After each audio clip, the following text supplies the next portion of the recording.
So capitalism is a far more profound universal religion to our culture than the things that we actually call religions. It is absolute cultural dogma. My name is Adam Weissman. I am originally from? Yeah. I was born in Brooklyn, New York. Live in New Jersey. Anything else? What's your personal title and group affiliation right now? Well, in this context, you can say that I'm a spokesperson for freegan.info. Freeganism, at its heart, is a vitally necessary response to a planet on the brink of ecological catastrophe. How long have you been a social activist or political activist? Really long time. I'd say probably in a real way since I was about 11 years old, and even more so since I was about 15. I became a vegetarian when I was about 8 or 9 years old, and became a vegan when I was about 12, and pretty much continued on that path of developing my ideas and changing my lifestyle accordingly. I started identifying as a pacifist about the time I was about 11.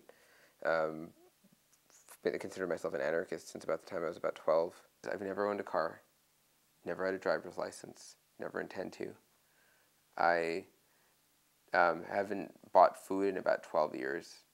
I don't buy things like clothing. I avoid, whenever possible, buying things like toiletries, and get them through things like urban foraging. Yeah, sometimes you actually find smoke salmon.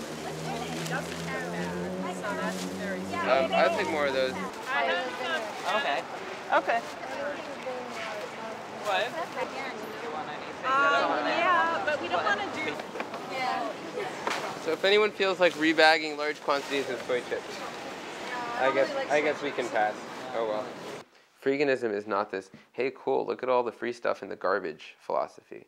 It's a philosophy that says that this society has robbed us of fundamental abilities and opportunities for self-sufficiency. Yeah, it was really shocking how much is just thrown away. I think that must be an exaggeration or like a one-time... it doesn't sound possible. Yeah. It doesn't sound, I mean... Well, if you check the numbers, estimates are that the United States wastes 100 billion pounds of food every year. Yeah. That's a lot of food.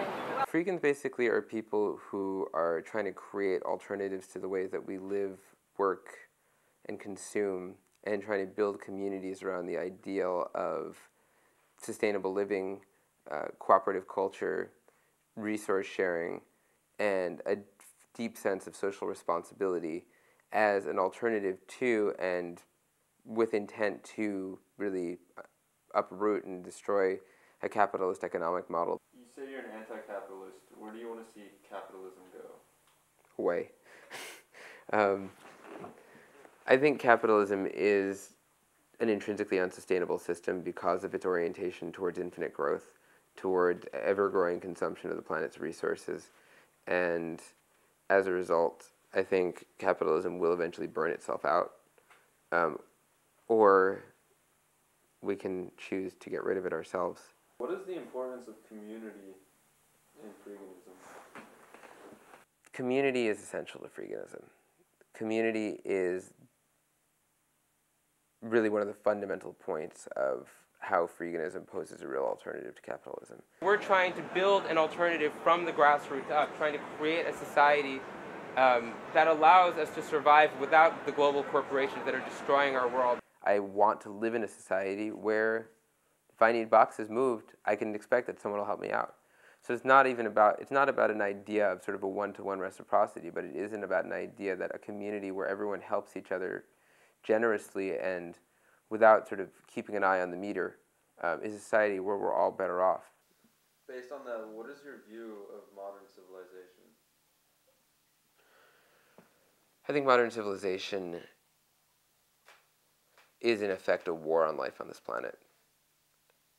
People are desperate, people are groping, people are lonely, people are confused, people don't get why at midlife, after pursuing the brass ring their whole lives, making the amount of money they were told to make, buying the house in the burbs they were told to buy, having the nice car that was advertised on television, after making it for the people who do make it, And of course, many people don't.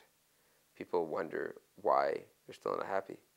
I think real happiness is found through freedom, through being the masters of our own lives, through feeling that sense of fulfillment that comes from knowing that you're doing good work with your life, that your work is benefiting your community, that you're helping those around you, that you can enjoy the people around you and feel a sense of kinship with your ecosystem.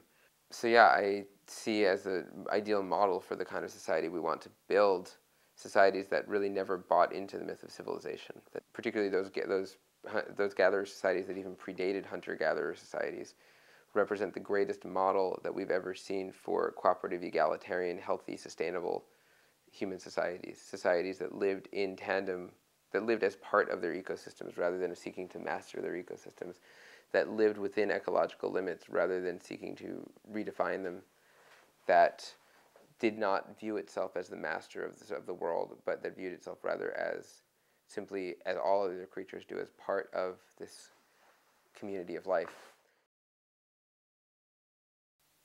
Imagine your child fell over the edge of a cliff, and your child was slowly slipping away, had the fingers gripping the edge of the cliff, knuckles whitening, and losing her grip.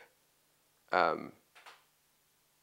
think any one of us would say that we would hold on for dear life in every last second, even if we knew that we simply didn't have the leverage to pull that kid back up, that we would never do anything but give every last ounce of our power to hold on to that kid for dear life until the very end, because we could never live another day knowing that we did anything less than everything we could to save the life of our child.